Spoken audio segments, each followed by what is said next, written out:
Hello everyone, I'm your third reporter in group number 6. How can promote disaster preparedness and what is the role of the students in disaster management? Disasters are things like war, hurricanes, floods, wildfires, and tornadoes. Even when they happen far away, we feel for the people who are going through them.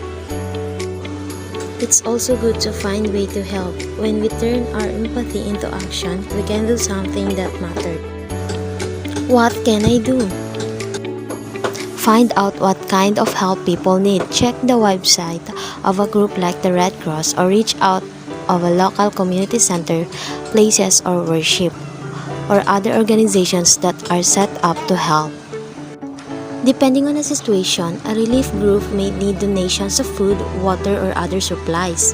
They may need volunteers for a cleanup project or to set up homes for refugees or to pack boxes of food or supplies. Often raising money helps the most. Get others to join you. Working with others for a good cause is a way to bond, and more people power means more help for those who need it.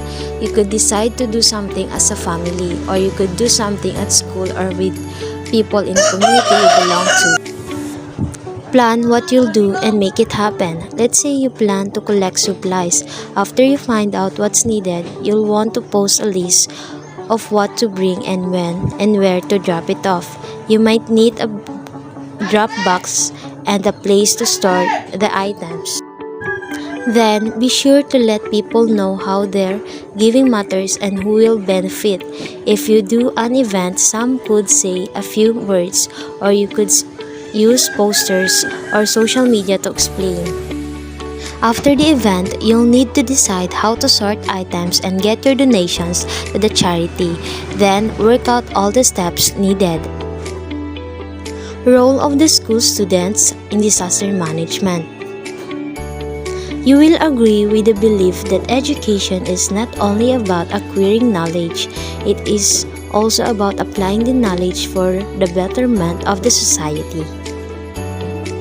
Tag as a future or every society, it is the responsibility of each school students to bring about major changes in the lives of the society as a whole through their dedicated efforts. In line with the uncertainties that the future beholds, the onus will be on students to do their best to mitigate and damaging effects of a natural disaster as a student.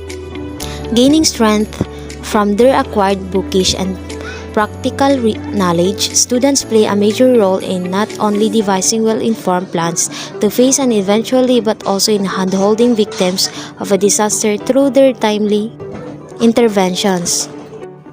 Ways in which students can support during a crisis. If you are a student inclined toward lending a helping hand to others, the following sections will help you contribute to this noble idea of social service. Imagine a scenario when a group of students witnesses another student lose consciousness after he being accidentally electrocuted through a faulty switch. When faced with such a situation, it calls for a great deal of presence of mind from onlookers to find way to save the victim. Here are the preventive steps students can take to help to save an accident victim. 1. A well-chalked-out plan that will become into force during an internal or external disaster. Number 2. Active involvement with public service agencies like ambulance, police, and fire departments. Number 3. Training imparted to school staff to better manage the crisis without panicking. Number 4. Circulations of pamphlets about disaster management in every classroom.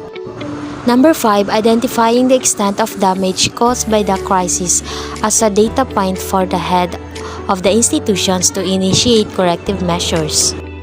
Number 6. Constantly being watchful about the safety of schoolmates. As a timely response to a disaster management, you as a student volunteer can take up the responsibility of saving lives. Being a volunteer such a group will help you offer your support to the troubled souls who rely on external help. While your first move is to identify and locate the survivors, your next move is to call for help by informing civil service providers.